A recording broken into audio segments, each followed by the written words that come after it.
In the bright air of the month of May, this child among the nations celebrates its birthday. The people gather to reaffirm the promise of their Charter of Independence. We hereby declare that the State of Israel will promote the development of the country for the benefit of all its inhabitants.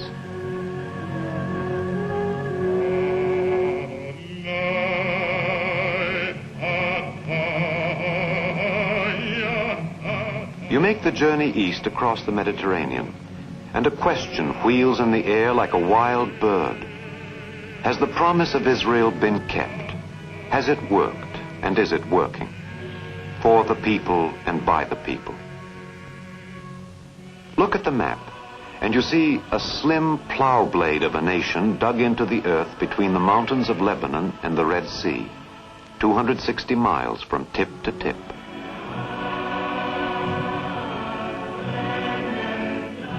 And in this tiny space, nature plays fantastic variations on the theme, ranging from scorched desert to cool green fields, ranging from long valleys to towering mountains.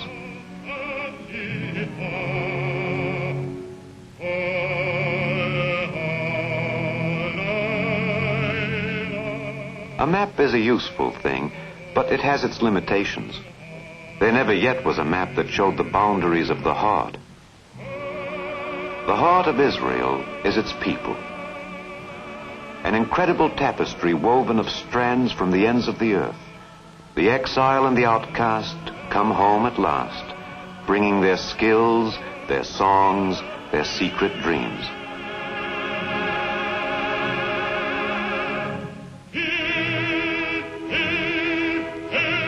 Medieval craftsmen and 20th century technicians. From the world's great cities they have come, and from lost villages in the hills. Across 6 continents and 7 seas they have journeyed to Judea to build a nation.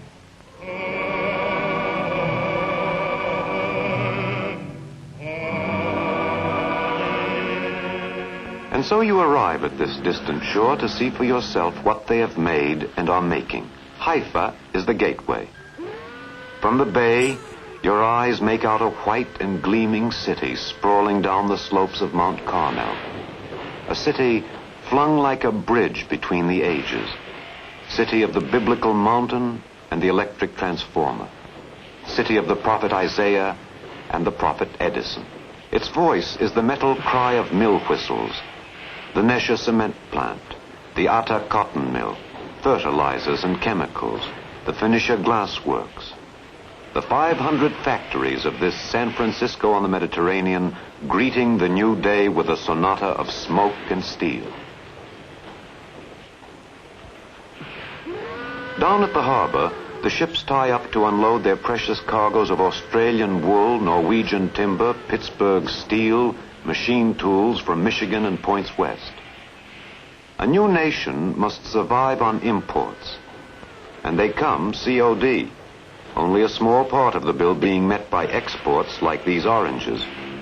6 million crates a year going out to 18 countries.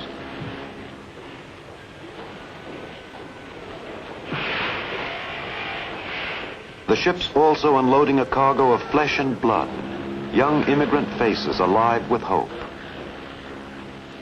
100 years ago, there was nothing here but a walled village with a bull hide for a gate.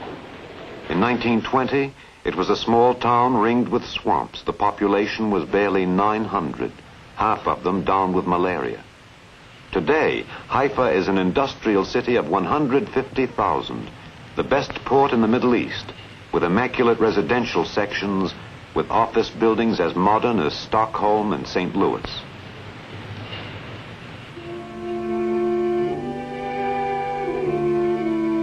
From the outskirts of the city with its careful gardens, you swing north, following the coastline to a white village.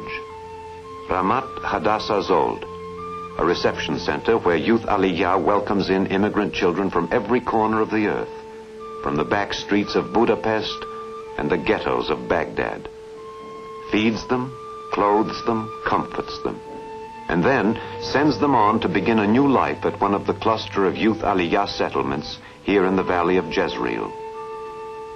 The formula is love and sunlight and patient care.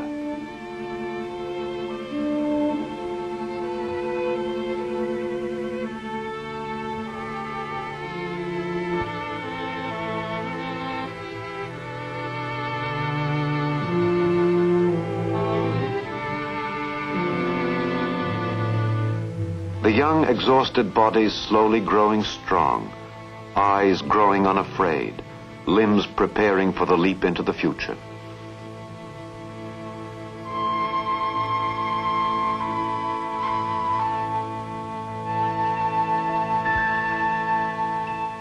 From the children's villages, the road swings north through a running river of wild poppies to the kibbutz of Kfar Masarik, a cooperative settlement including youth Aliyah graduates, all sharing the work and dividing the harvest, the kibbutz supplying their every need from tools to toothpaste to old age pensions.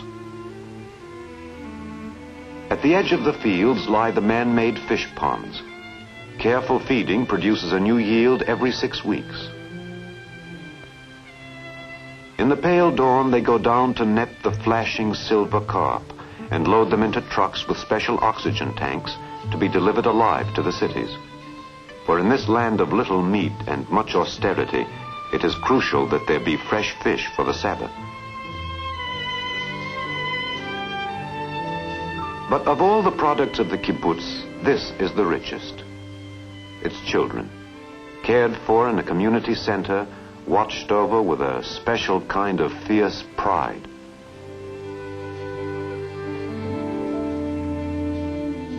From Kfar Masarik, travel on only a few short miles to the great mosque rising over the ancient caravan city of Accra. Accra with its Muslim town crier. Down these dim streets, past these crumbling walls, tramped Caesar's legions.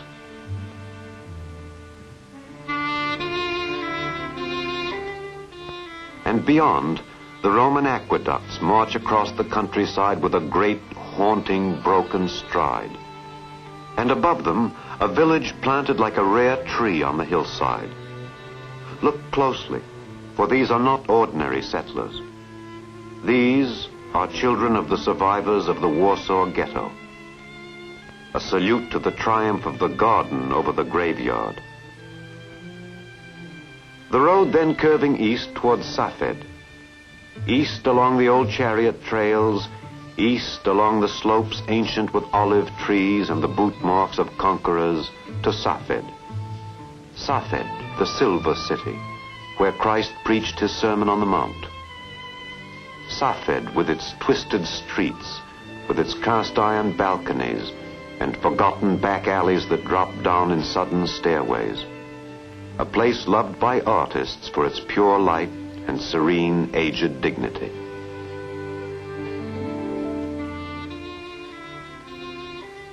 On a green rise 2,000 feet above the city stands the tuberculosis sanatorium supported by Hadassah. The new buildings carved out of stone from the surrounding hills. Quiet paths circling under the tall cedars. And the long open verandas. Surgery and sunlight combining to beat back the dark disease of the ghettos, to rescue its victims and return them to the world of health.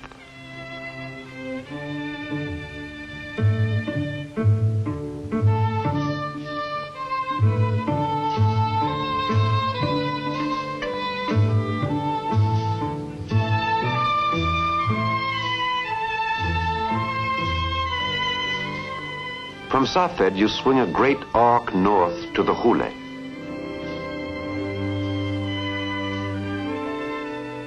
Here at the Syrian border, a jagged spine rises to the peak of Mount Hermon. The old legend telling that when the Lord chose Sinai to hand down the law to Moses, he gave Mount Hermon its white crown as consolation. And below, stretching away down the terraces and the plowed fields, lies the Jordan Valley with its green, swift-rushing river. A river that for centuries has flooded its banks to spill out into a deadly malarial swamp. Now a vast project is underway. Engineers at work with bulldozers and dragline buckets draining the Hule swamp to turn it into 12,000 acres of fertile farmland. From the Hule, you turn south to the Sea of Galilee, the astonishing blue sea, bluer than any sky.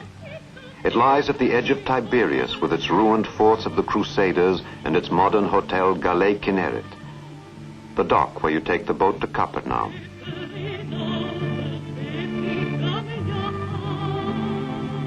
Capernaum, the fragments of an ancient civilization, and among the broken pillars of a 2nd century synagogue, you come upon the Star of David. The ancient ways, echoing not only in the patterns of dead stones, but in the patterns of life upon the road where you pass.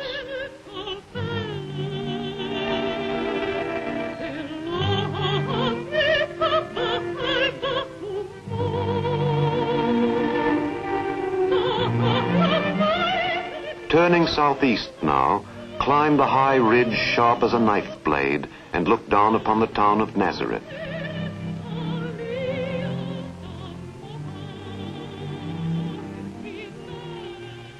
Over these hills, history rings like a bronze bell.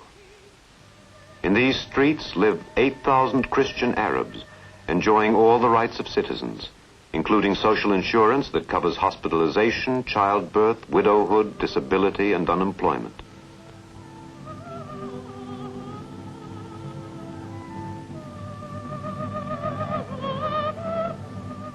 The children attending Israeli schools are taught in Arabic with Hebrew as a second language.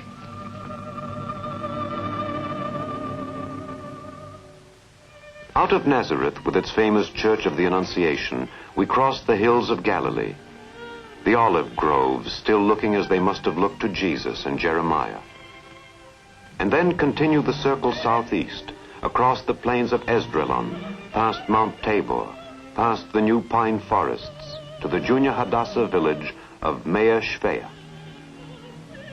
You must know that they came as pioneers here to a patch of earth sick and exhausted, covered with stones. You must know that they had to begin before the beginning, clearing the land before they could cultivate it, to understand what a world of patience and skill and back-breaking labor is reflected in these green vineyards. From Shvea, swing south past the grape arbors of Zikron Yaakov, south toward the coast, coming at last to the old seaport of Caesarea. Israeli divers at work clearing out the old Roman harbor are veterans of the French underground, immigrants from Nice and Marseille.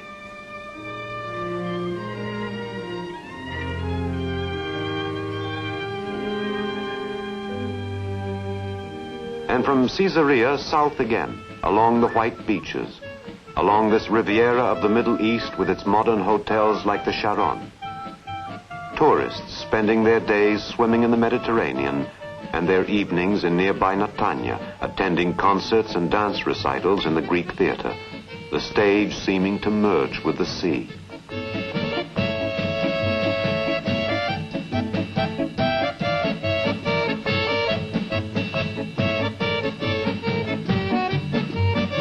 The soft beach stretching away south to the glistening new hotel Ramat Aviv, the scene of Hadassah's unique school of hotel management.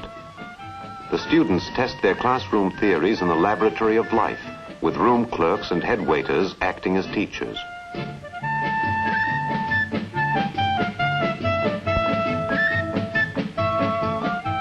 And south again toward Tel Aviv, the sea riding in on the tide from Gibraltar, the sea rolling east from Sicily to break in gentle waves at the edge of the city.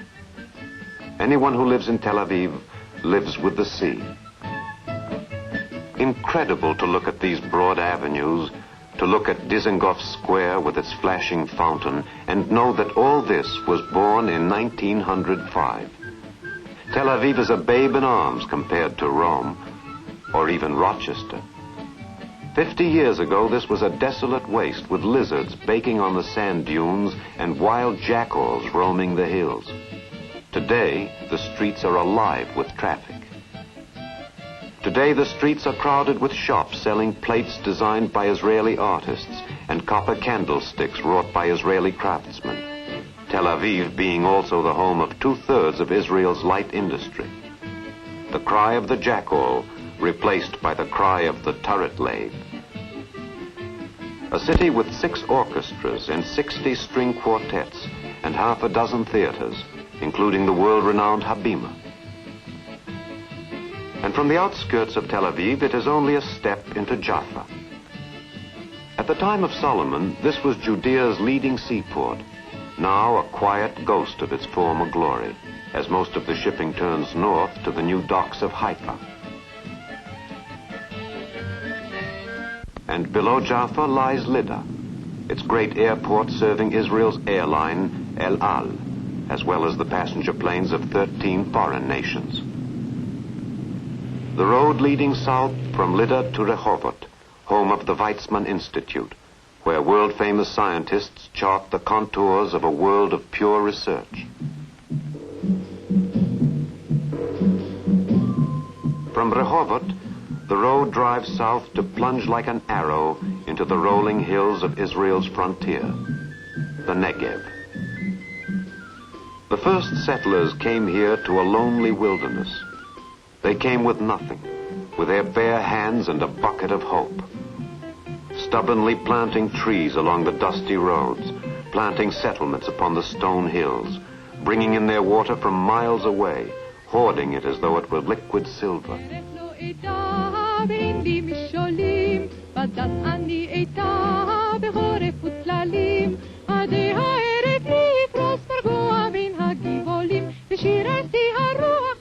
They brought in cattle to pasture and tractors to plow the earth, coaxing forth a rich harvest of wheat and barley, creating a new world green as spring in the barren hills.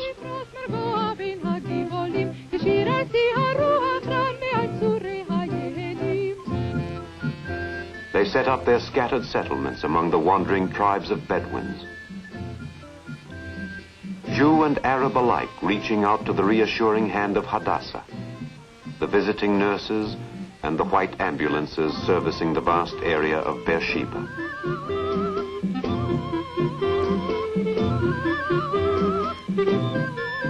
Beersheba, the town once a scene of mud huts and goatskin tents. Its sleepy streets suddenly coming to life again, new immigrants pouring in, new housing projects shooting up, the bare earth giving way to trees and gardens.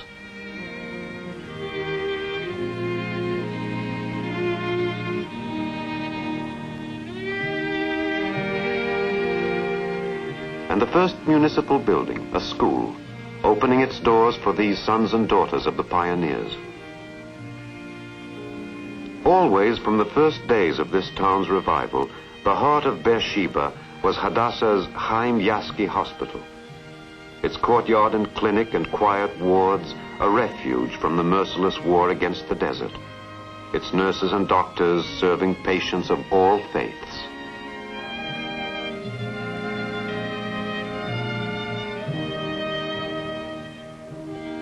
The hospital holding out a fragment of security in the uncertain life of the frontier.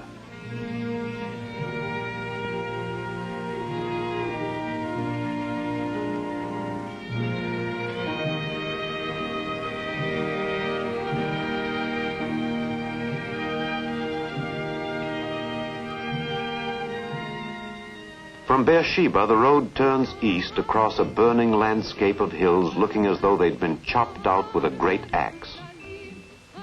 East across the desert to Sodom.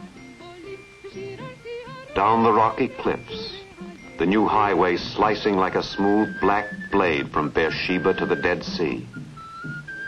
The potash works and the rich deposits of magnesium and sodium chloride, enough to meet the needs of the world for the next 1,000 years.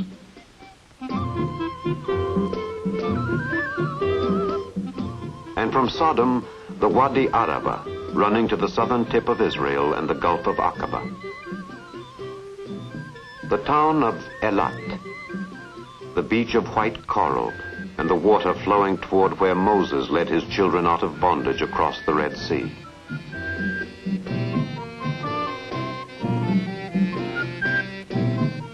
Beyond the ring of mountains lie the copper mines of King Solomon, now in operation once again after 5,000 years.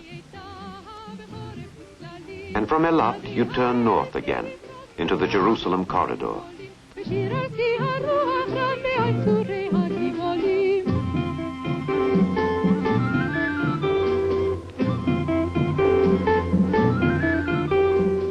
Each hilltop covered with 1,000 stones, and new immigrants at work painstakingly clearing the earth to make way for the plow. The corridor sprouting new factories, circled by immigrant settlements. The doctors of Hadassah's community medical service are familiar figures in these hills, along these dusty paths where immigrants go to work now, setting out young saplings on the ancient slopes.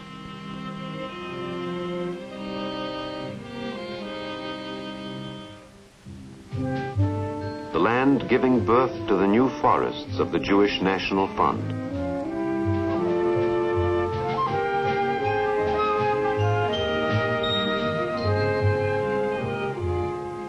Immigrants from the ghettos of Persia and Yemen becoming the proprietors of 1 million fir trees.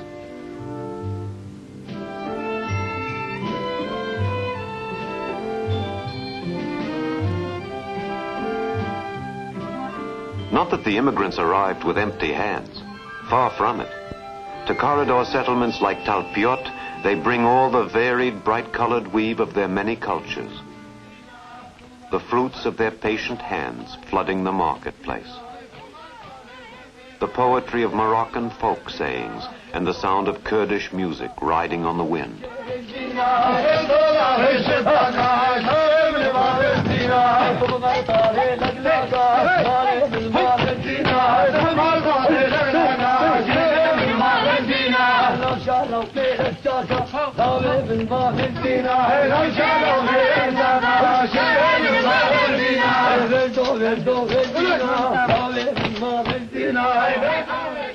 And close by Talpiot in the corridor, you come upon the settlement of Bet Mazmil, a town housing 400 immigrants from 24 countries. In this raw new community, Hadassah has set up the pilot plant of its community health program, a program founded on the simple truth that people cannot be separated from their environment. At the Hadassah Health Center, the family is treated as a unit, and the stress is shifted from diagnosis and treatment to prevention.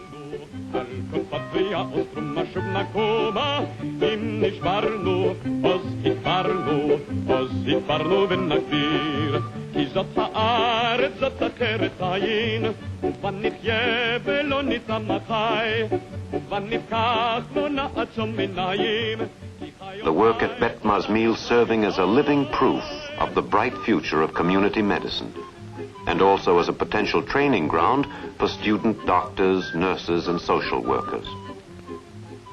Students that will one day be coming from nearby Ein Karam, the town with its ancient spring, the spring that furnished Jerusalem with its only drinking water through the parched and desperate days of siege during the War of Liberation. Ein Karam, with its churches and its necklace of hills, behind which lies the site of Hadassah's new medical center.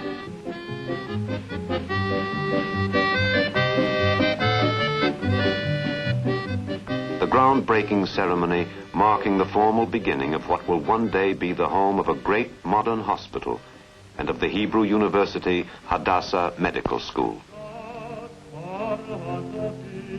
And from Ein Karam we turn, moving at last to the incomparable city, Jerusalem.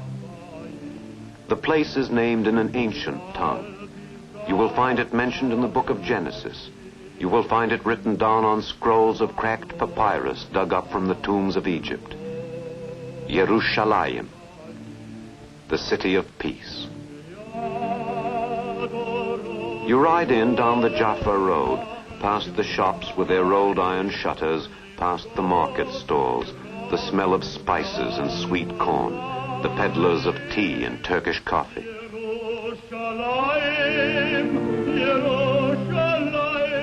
Outside the old walls, you find a modern city built of stone from its own hills, the rosy pink streaked with orange. The home of Israel's parliament, the Knesset, and of the synagogue. The streets of this city of Solomon and King David, crowded now with gleaming new buildings, the air pulsing with a 20th century tempo. This was always a city of asylum, a place of refuge for the sick. Today that ancient tradition is carried on by the hospitals of Hadassah. Ziv Hospital, its operating theater the scene of new miracles in cardiac surgery.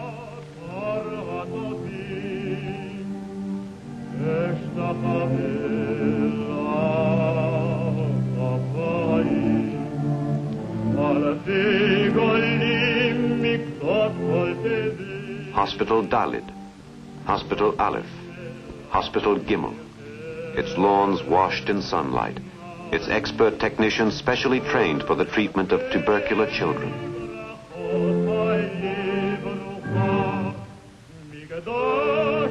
And the Alaska Mental and Child Guidance Center, providing psychiatric therapy with the accent on the needs of new mothers.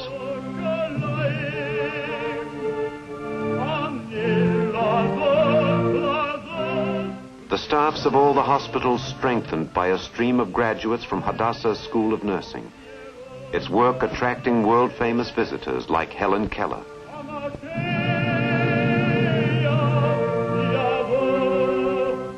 The medical program running on supplies paid for by Hadassah members from Salem to Sacramento.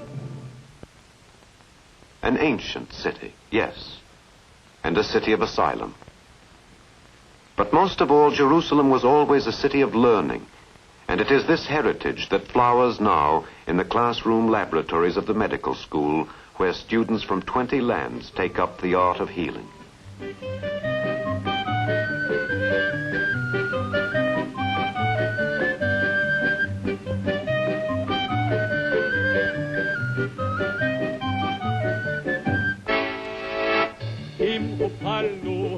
It is this heritage of learning that will be nurtured in the new buildings of Hadassah's Alice Seligsburg Vocational School, nurtured at Romema, the site of the new Brandeis School with its tools for the shaping of a generation.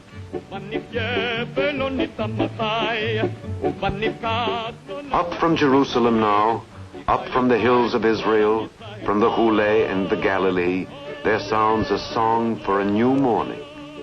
The song of peoples gathered from the ends of the earth to build a land for their children. For their children, they have reclaimed the wilderness, revived their cities, built their bright villages. They have climbed out of the darkness of centuries to take their place among the nations, coming from different yesterdays to create a common tomorrow.